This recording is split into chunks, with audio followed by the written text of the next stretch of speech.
would you define Munchausen? Munchausen, I believe, is the name of the doctor who came up with this diagnosis. And there's Munchausen and there's Munchausen by proxy. So somebody with Munchausen uses medical problems to get attention. They're usually, someone who goes to the doctor will actually induce damage to their bodies in order to get medical care. Munchausen by proxy has been documented for a while. They've actually found mothers who will put fecal material in their baby bottles so that they get their child sick because they enjoy getting this is a mental health issue. I shouldn't say enjoy. Yeah. Movie. Oh, okay. Yeah. Sixth Sense. I don't watch many movies, but it's a mental health issue where typically the mother gets a lot of attention from the healthcare providers, and so they use their child to get that. And so in this case, they're telling their child that they're born in the wrong body, so that their child gets put on this treatment path of medical transitioning. Is there hope for lawsuits against doctors who are mutilating these people, these young folks? Malpractice lawsuits seem inevitable in the future. Yeah, there have been. The cases get sealed and you don't hear about them, but yes, I'm aware of them. Yeah, there have been.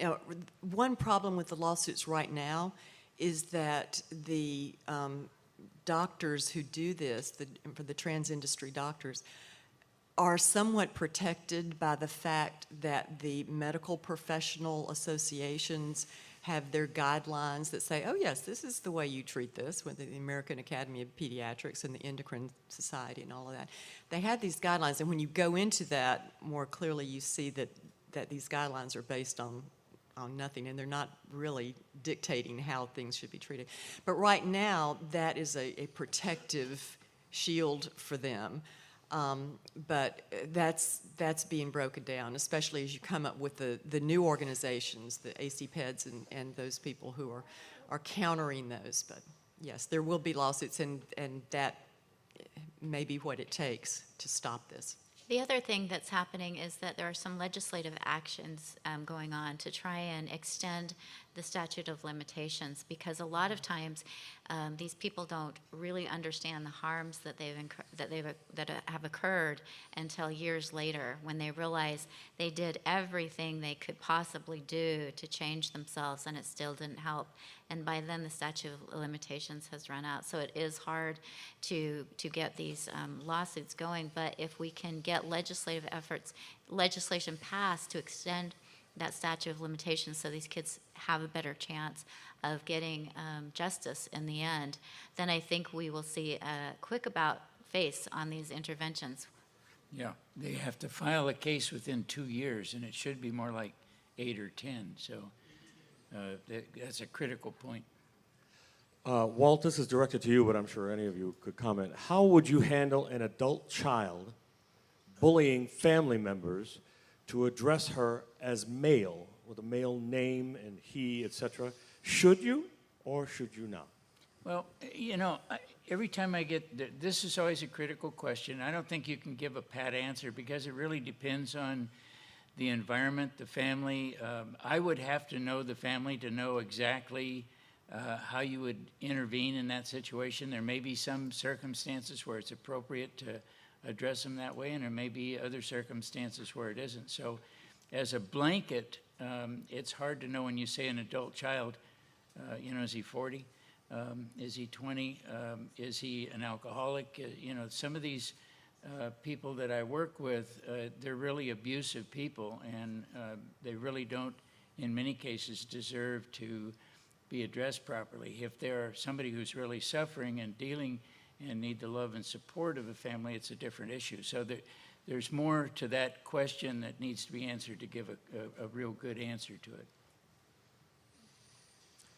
This is addressed to Jane Robbins. Are there studies on how transition affects family members? I don't know. I'm trying to think. Usually it is just the patient himself or herself, but There have been a couple of very good papers written that I would commend to you. I actually wrote something about them. Dr. Stephen Levine at Case Western University wrote 2 papers about informed consent in this area and how it essentially doesn't exist because nobody really knows what is the outcome of all this.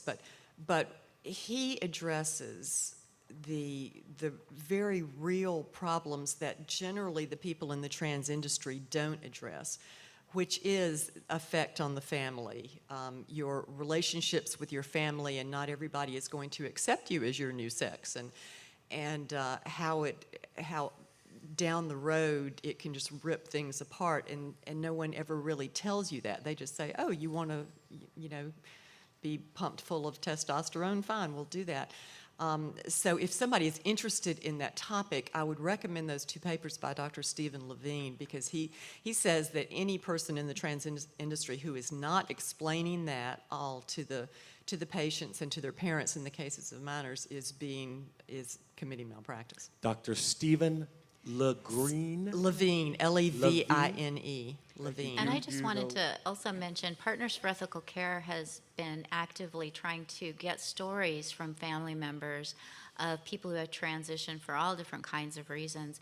One of the things that we're hearing is that the siblings of these kids are really suffering because they're being bullied. A lot of times activists will tell the child who's trans-identified that it's okay to basically bully the siblings into affirmation. And we've heard really horror stories of siblings being bullied into this. And so as we're collecting stories, we try to publish them on our website, because at this point all there is anecdotal stories, but they're very compelling, because these families really are being devastated by one person in the family being trans-identified. And the trans widows is something that I think we really need to look at, and how that, Walt mentioned that, this just rips these kids apart. Suddenly they're oftentimes their parents get divorced, but in addition, their dad goes from being a dad to being a mom, and it causes all kinds of difficulties for the children in that family.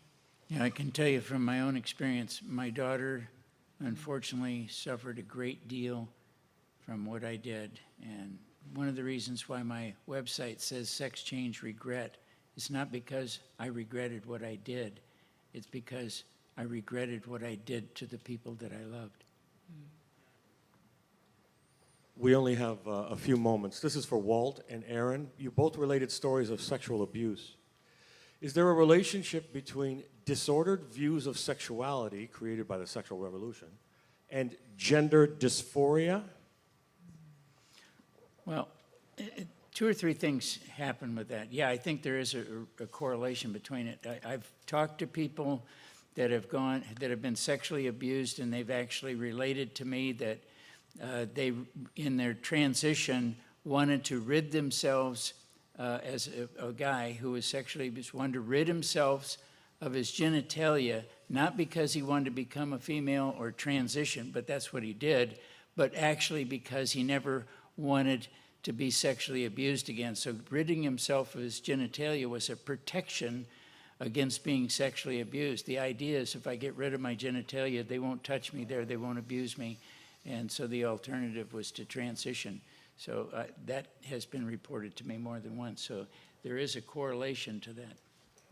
And one of the things that just sort of, that I thought of when you said that, I'm not sure if it directly answers the question, but when children are sexualized at a young age, it's a big problem. But now we have a society that's saying, because one of the things that people don't mention oftentimes about sexual assault is it's incredibly damaging, because not only does it violate the child, and often it can be very painful, but at the same time there is a pleasure response which can be incredibly confusing to a child, and it results in the sexualization of that child, and oftentimes that child will start acting out in a way that is really unhealthy.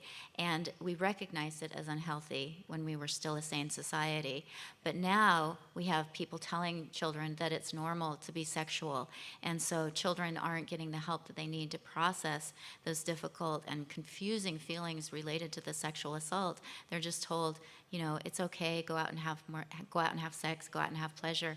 And so it's like they're being re-traumatized every time they engage in sexual behaviors after the sexual assault.